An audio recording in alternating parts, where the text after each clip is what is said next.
and welcome back to society. As bad as it sounds, many young fathers have been to prison.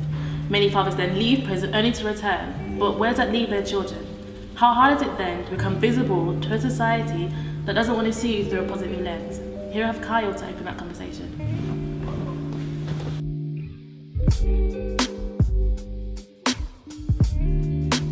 Hi Kyle, Hello, thank you for coming. Thanks for having me. Okay, so let's start. Tell me about yourself. My name's Carl, as you know. Yeah.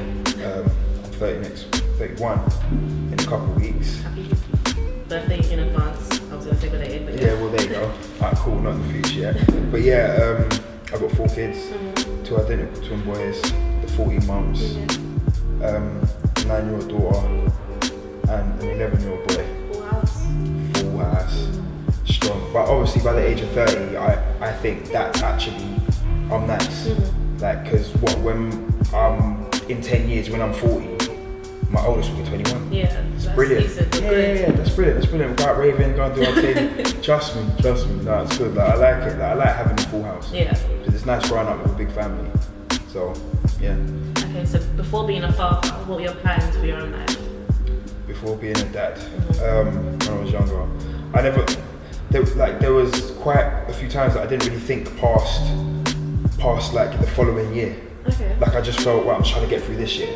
And then the next year would come and I feel like, oh, okay, I'm trying to get through this year. Because obviously a lot of people around me were dying, getting shot, getting stabbed, or getting rushed and then kind of dying. Yeah. All of these things, or just like their stupidness used to happen. Like, and obviously when I was growing up in the ends, you used to chill with the man them, as you do, and whatnot. And then it was just to a point where you couldn't really see past a certain time because as it was going on, you felt, oh, I'm just trying to get through this. Because if the streets didn't get you,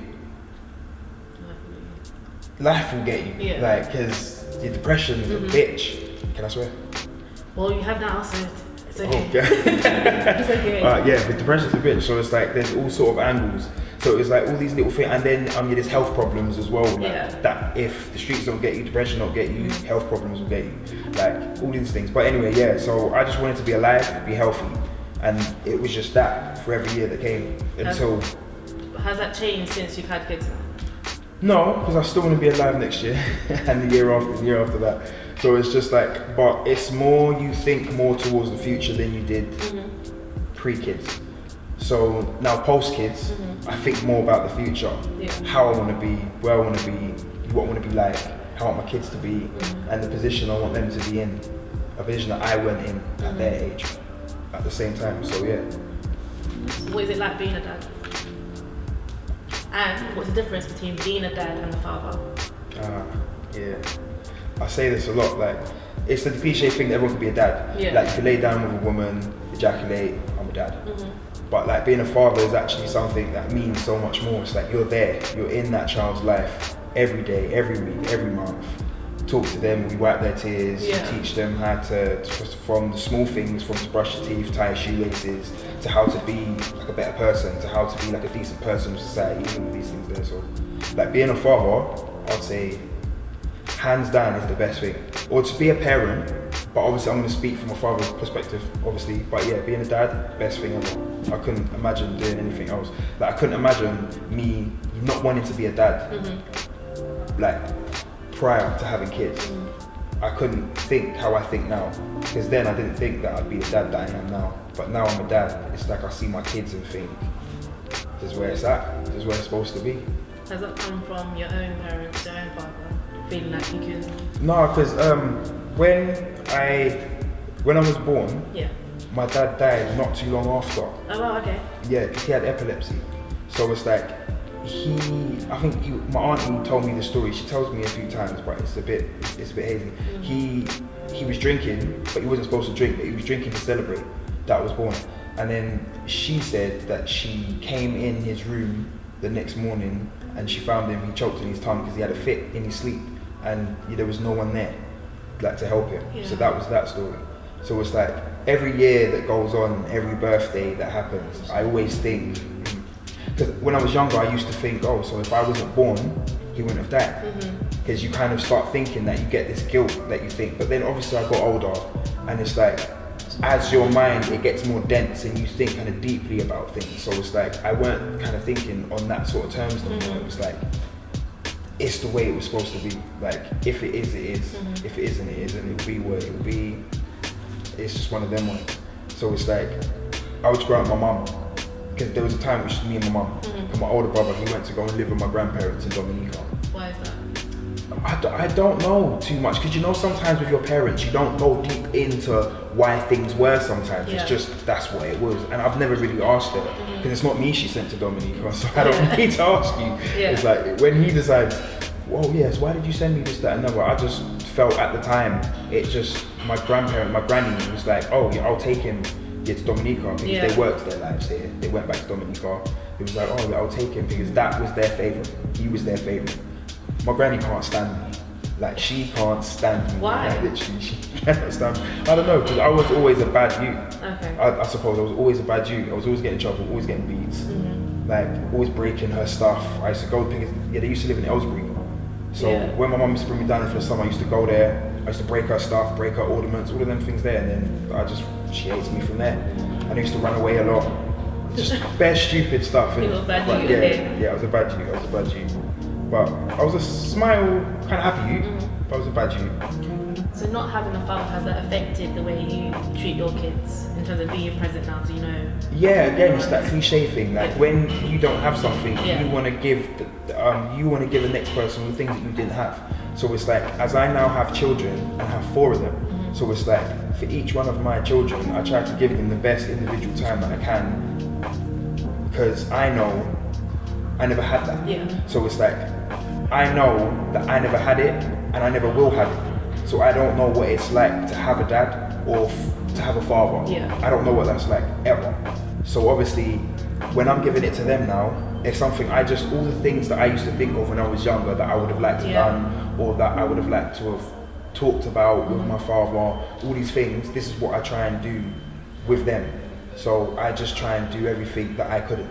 I didn't really know anyone from my dad's side, because it's like, my mum had kind of separated from them and gone on her own path, because of when my dad died, their relationship kind of fizzled out. So I didn't really meet anyone of my dad's side until I was a few years older. And then I remember my granddad on my dad's side came to see me. He brought me £20 and a ball. This is the first time that I've seen him, and he came with my granny, who's now passed. My granddad's also passed as well. But I remember the first time I saw them, they came round and they came to see me, and it was just like, oh, like, I can see my son in you. And then from there, I tried to build a relationship with them. My grand-gran was a bit harder to build a relationship with, because she was a stiff Jamaican woman. But bless her, she was cool, and she was cool with me as well. But she was pretty firm. And then my granddad, he was just cool and laid back. He was just pretty calm, and he was always welcoming, because he was like, oh, you're my son. Because my dad's name was Donald. So every time he saw me, he was like, are you Donald, son? Every time he saw me, he was like, you're my son, my grandson, all of that and whatnot. So he was always happy to see me and whatnot. So yeah. So, and then I had some uncles and whatnot, but it's just never the same as to have a dad. So having all those relationships, did that make you feel ready to be a parent in any way? I don't think you're ever ready. Okay. Because when you have a child, that's your responsibility. Like, forget everybody else, forget uncles, forget aunties, forget mum. That's your responsibility. So when it's all said and done, that's you. That child is down to you. That's your child. So I was never ready. I had, when I first got with my girlfriend, she was 17 and I was 19, and she had already had her son. Okay. He was like 10 months or something like that. So, and I decided to take that plunge and say, okay, if I'm gonna accept you, I'm gonna accept your son as well. So I done that. So I became a father. How? To be At fair. 19? How did you? Yeah, 19. Take that on? Or even why To, like, in hindsight, to think why, it's like, I don't know. Like, I have a big heart. Like, so when I met her, before we even got with each other, we used to talk for hours and hours and hours and hours on the phone. Like every day, like, I'll be out in the ends or I'll be out on the block. Yeah. And all the man then would be there on the block doing whatever they was doing, and I'd be at the side on the phone for ages. They'll be like, "Oh, crazy, what you doing? Come, like, come, man, come." Yeah. I was be talking. Because obviously, as you can see, I'm a talking guy. Like, I talk. So yeah. So then we got to know each other, and then being young, you know the next steps. Yes, you build it. Yeah, cool. Started doing all of that stuff and then whatnot. I met her son, and then I just took her son in. I just felt like it's just the right thing to do. I just took him in, because if you're gonna take her in, then obviously I'm gonna take in a production of you. So yeah, done that, and then I had my daughter at 21. Were you there for the birth? Yeah. I was there for all my children's birth. How was that? Watching the miracle happen. Oh, it was nuts. Like birth, no, don't let no one tell you anything different. Birth is mad. It's mad. I was literally in my girl's non-break, just staring at it, just widening, expanding, and I saw the head come out, the hair. When my daughter popped out, I was the first one she looked at. Like, she just opened her eyes. She was just staring at me. Like, she didn't cry, she didn't make a noise, she didn't make a sound. I said to the doctor, "Is this normal?" Like, on TV, I've seen them all cry, you gotta smack their bottoms or something, and then she wasn't making no sound. She was just quiet, she was just staring at me. And I was like, "Whoa," and they was like, "No, she's fine." I was like, "Oh, okay." But ever since then, I felt that's why our relationship's pretty strong, because I was the first person that she saw. Yeah. And even up to today, our connection's mad strong. Like, her mum's always saying, "Oh, you two, man, like, you're just the same, like, whatnot." And she even looks like me as well, which is mad. So yeah, it's a blessing. And I got to name her. What's her name? Shania. Yeah. Does it mean, or it's just? Yeah, I mean, I don't even know how I come up with a name. I'll be honest. In hindsight, I don't know how I come up with a name. Yeah. There was a few names, but they were real black ethnic names, like real black hood names. Yeah. Yeah, but yeah, Shania was the one that trumped them all, and that's what we named her, Shania. So how was it raising children in this society, like being from the block? Understand how it is. Yeah, it's crazy because there's so many ample times that you can get caught, go to jail for doing the stuff that you're doing, and then you miss out on a lot of. I mean, one thing I did miss out on is because I did go to jail. I missed out on her walking when she first started walking. Like, I did miss that. And it's like them sort of things you can never get back, and it makes you think I can never get them times back. Yeah. Like, I can't go back in time and get that. Like, it was crazy. But do you feel guilty for missing those? Of course, because it was my fault. So I can't not feel guilty because it was my fault, because nobody told me to do what I was doing in order to put myself in jail. I had done that. But then at the end of the day, being a member of the block, I was just trying to help provide. Obviously trying to find a job with something that was a myth. It was a total myth. So it's like, as you do being in that environment, you hit the street and do whatever you could do. Like, I was doing all sorts of things, trying to just bring some money back for the missus and that electric, gas, food. You realise how expensive it is when kids are here. Yeah. It's all good talking about it, but when they're here, it's like, when you ain't got it, you ain't got it. Like, you gotta get out and get it. Like, it's that real. Or you just see your child crying, whatnot, or you can see your child hungry. Like, you can see your girl's hungry. Like, you can go to the fridge, you see nothing in the fridge. Like, and being a man, you feel it's your duty. Like, you need to put something in the fridges. You need to get out and do what you need to do. So yeah, just let them doing stupidness. I won't say that's the reason I was on the roads. I just reckon it was just the environment I was in, group of friends that I had. Then how do you get out of that environment to become better before locked in? Because when you're there, you see a different reality. So how do you get out? You have to just become smart. You have to become wiser. I'd say it just takes you being in it to know how to get out of it, because it's like, sometimes it's not easy, because it's like the fact you could get too deep in. I'm just happy that I didn't get too deep into something where you can't get out, or you can't see a way out, because you can get so deep in where you've done too many things to people to be able to say, "Oh, do you know what, I'm not going to do this road thing no more," because you may not want to do it no more, but the man that sees you from what you've done to him how many years ago, he's on it. So you need to be on something, or otherwise that's your ass, you know, like that. So it's one of them ones. But yeah, it just got to a point where I just kept thinking, I have kids, like, And I have a mind, like I have sense, like I have common sense. Yeah. I just thought this is aired, if you go in jail and whatnot. And I reckon when I lost my friend, my best friend when I was 25, Yeah. I lost my best friend, he got stabbed and he died. Wow. So obviously after that, I thought, do you know what? There is nothing in this. Like there literally is nothing in it. When you're in it, you can't see that there's nothing in it because it looks so lavish. It like you get easy money, like jewels, cars, like all people from the ends, like ha ha he. But then when these dark things start happening, it's like you think, wow, what the hell? Yeah, it just got to a point where I thought, do you know what? It's not trying like that. How long did you get away for, if you don't mind me asking? You went away to jail? Yeah. The longest time I went to jail was 6 months and a bit. So you've been more than once? Yeah, I've been more than once, maybe a few times. But that was the longest time I went. Every time I've been in jail, it's like I was on trial and I bust the case. Yeah. Or I was on trial, the case got dropped. Or I was on remand, charges got dropped. Okay. Things like that. So I've been kind of lucky because from all the things that I've done in the past and whatnot, I've never really been caught for anything too major to a point where I was in jail for years. Yeah. Like I've never done that. The things I was doing on the road potentially could have got years. But luckily enough, I didn't end up in jail for years.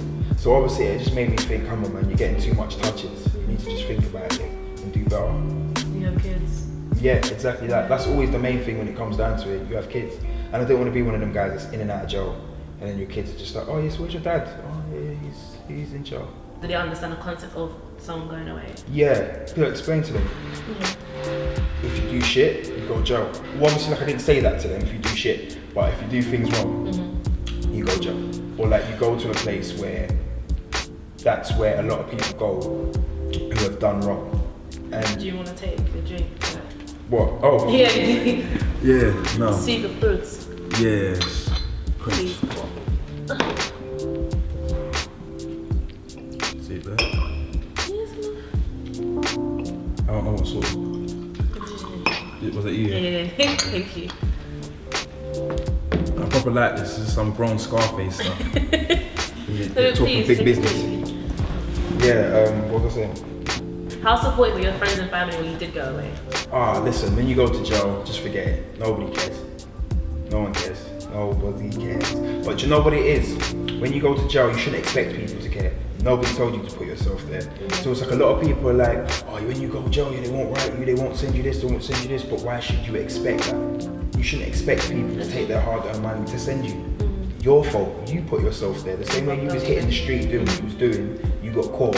Oh, now you want people to write you and say, are you okay? It's nice to receive it because when you're in there, it can feel that you're alone. Because I mean, when I was in there, the first time I went jail, the first time, I was... How old are you?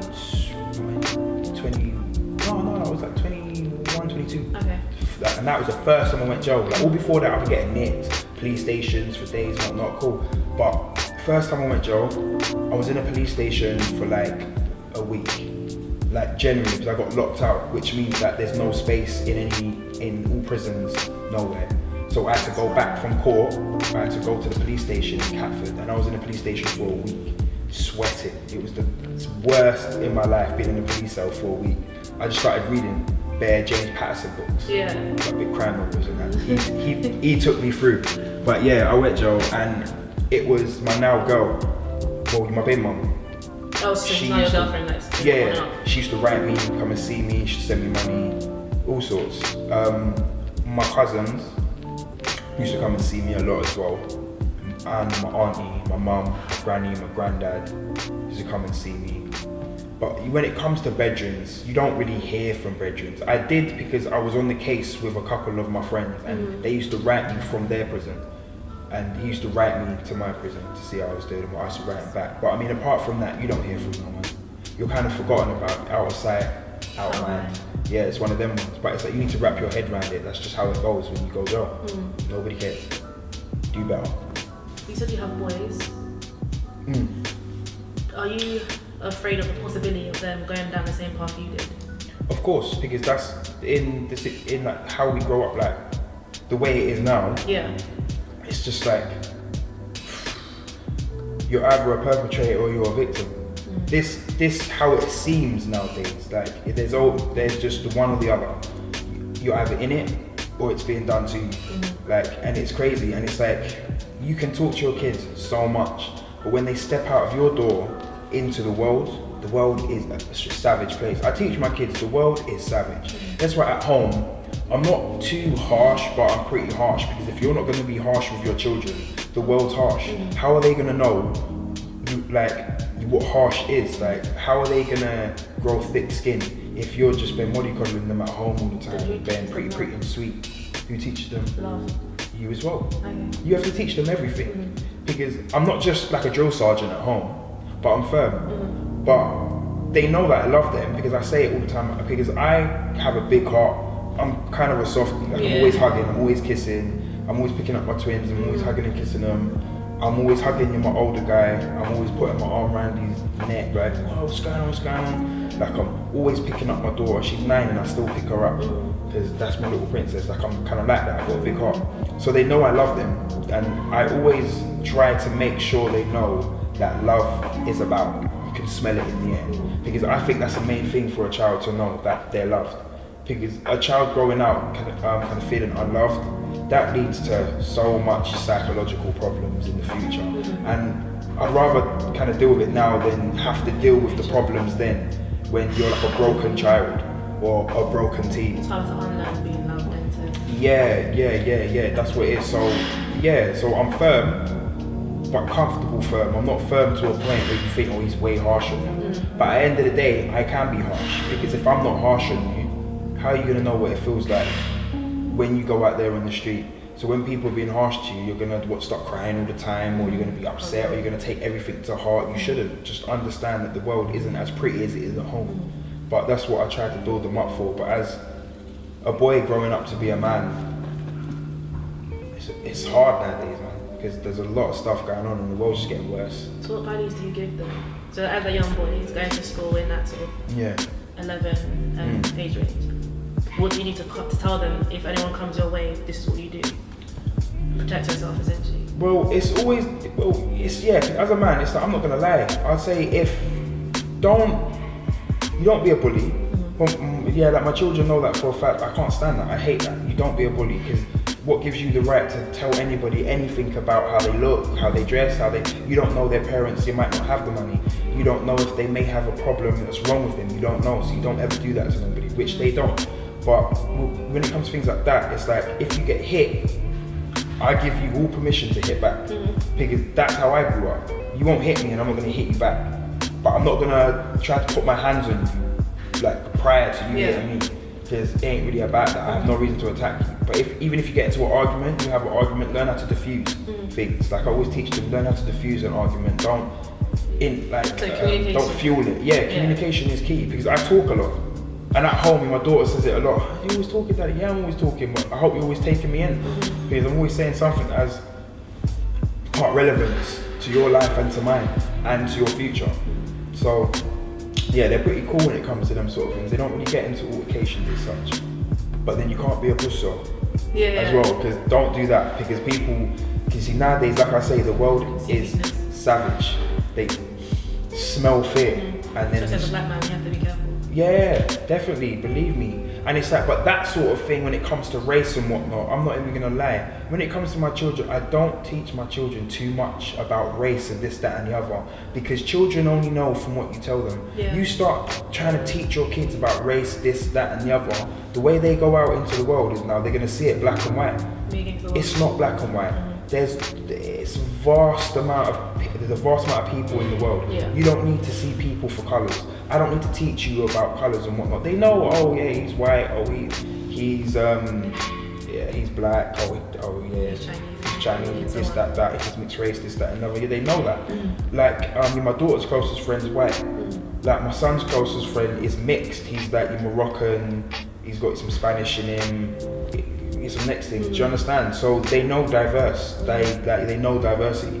I try not to get too hung up on this, oh, I am black man thing, like, and all of this. But they know that they are black, and they know that the world has been unkind to black people in the past. So I always make sure they know where we've been as a race, but that don't determine where you're going. It's you as a person that will determine where you go in life. Don't use your colour as an excuse for anything. Because look at all the great black people that are out there. There's a lot of great black people, rich black people, influential black people. So irrelevant of what happened prior, don't get hung up on the past. Just understand where you're going and the future. There's no excuse, essentially. Exactly. Since you've been to jail, how's that impacted your relationship with your partner? Or has it impacted it? No. Wow, okay. No, I wouldn't say it. Because she also, she grew up in the hood. Like, this is a thing we used to. Guys going to jail, guys coming out. Guys going to jail, guys coming out, guys getting nicked, guys coming out. Like, it was a thing that, it's how we grew up. It's the area we grew up and our peers. It sounds like to people that would be kind of trying to look from the outside in and be like, what? How'd you be used to jail? But I mean, from where I came from, like about 70% of the people that I knew were going to prison. So that's a big... Yeah, and it's easy, and it's like, I don't want to, this race thing and whatnot, but it's cliche, but it's true. Being black and young, it's easy. When you go to jail once, it's easy to keep going back to jail. I was standing up in the court thinking I'm going to get bail. It's like, nah, you're going to jail. For what? Like, I got a good alibi. I got, my brother, one time, he was going to put up, all this surety. Like, I got a comfortable home. Like, my mum was there. And I was my mum's carer for, a while. Do you think they cared? No, you're going to prison. It's crazy. But there's a lot of people that get wronged and they will go to jail. Because with police and whatnot, again, cliche, but it's happening.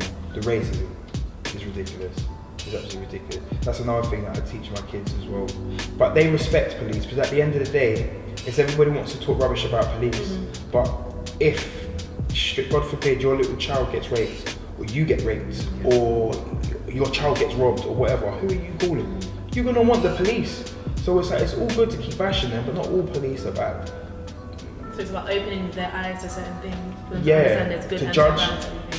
I always try to make them know, make your own decisions. Don't go off what everybody else is saying or what you see on TV. Just always make your own decisions.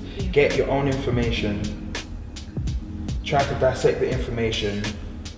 Teach yourself whatever you need to teach yourself, and you make an informed decision of what you've learned. Don't go by what other people are telling you. Even me, I can tell you something, but you have your own mind. Research. That's what I teach my kids. Do your research. Go learn about something. Come back to me and you tell me if I was right or wrong. Because I could be wrong. I'm your dad, but that don't mean I'm always right. If it comes to something that I'm telling you to do, I'm right. But if it comes to something that I'm teaching you, I may not be right. So you can always go and make your own informed decision. So I just make sure they have their own minds. Would you like your daughter to be a man like you? Yeah. There was a version of me that I wouldn't like my daughter to be with, previous, and I'll be real. But the genuine type of person that I am, and the way that I think, and the way my heart is, I'd love my daughter to be with a person like me. Because I love hard and I love strong, and I have sense. I may do some fucked up shit sometimes, but who doesn't? We're all human. Yeah. We all do shit. We all do some stuff that we ain't supposed to do or whatever, but it takes how you can address the stuff that you do wrong to be able to determine the person that you are. So yeah, I'd like her to be with someone like me. What are your views on, let's say, black fathers portrayed in the media? The cliche thing that they're not around. But it's there's a lot of guys that aren't around, but still there's a lot of men that are there for their children. But how it's portrayed in the media as young black fathers, they just have baby moms. Just have 1, 2, 3, 4 baby moms. They turn up, they might give a little bit of pee. They might not see their child for weeks on end. Very negative. Yeah, it's quite a negative. The way they portray young black fathers is quite negative.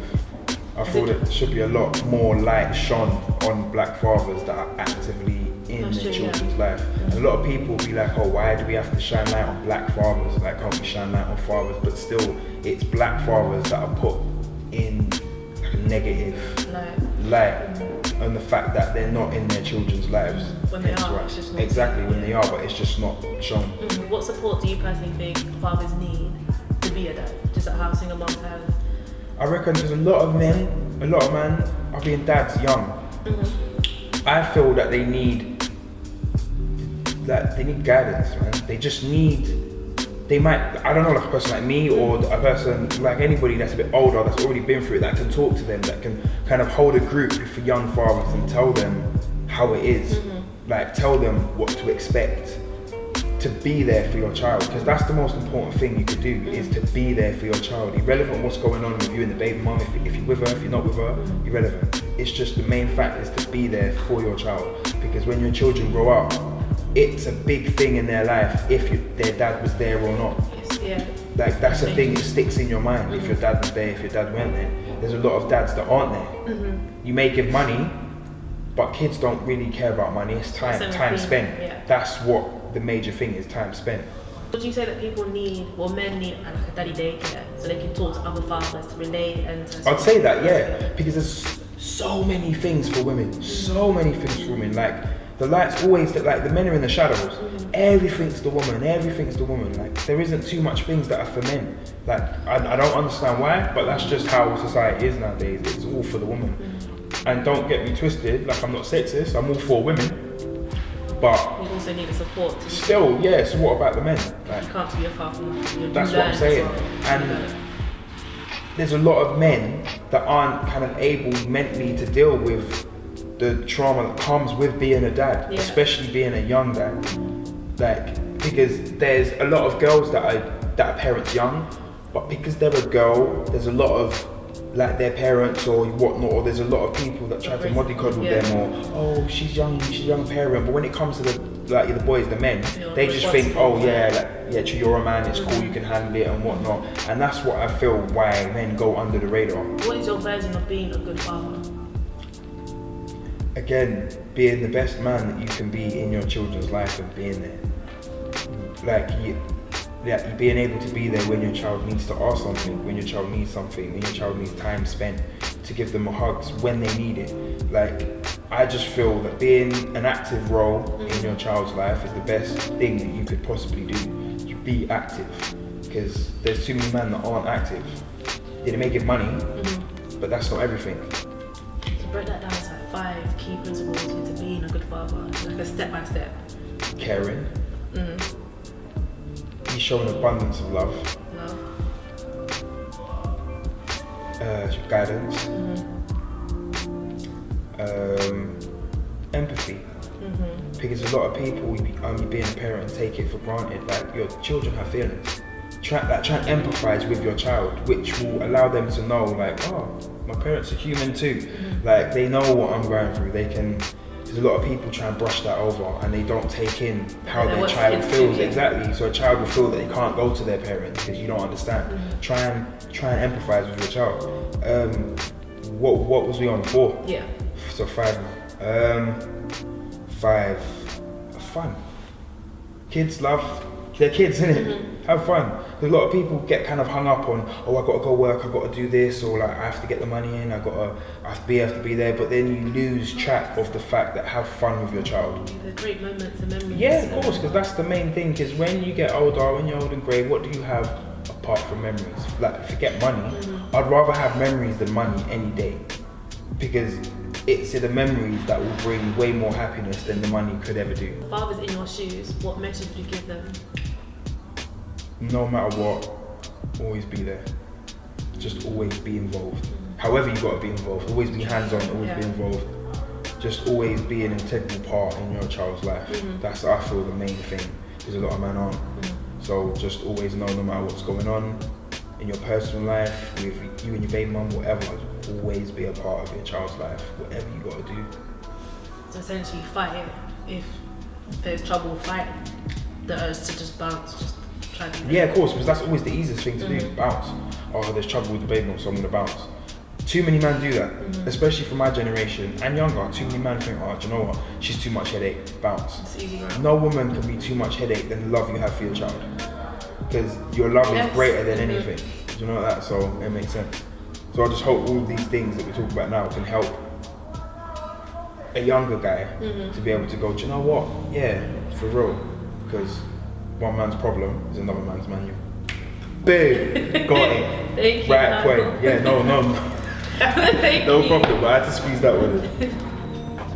Barack Obama says they have come to understand the importance of fatherhood through its absence, and that no government can fill that presence. Thank you for watching episode 3 of Daddies. Stay connected, and I'll see you next time on Society.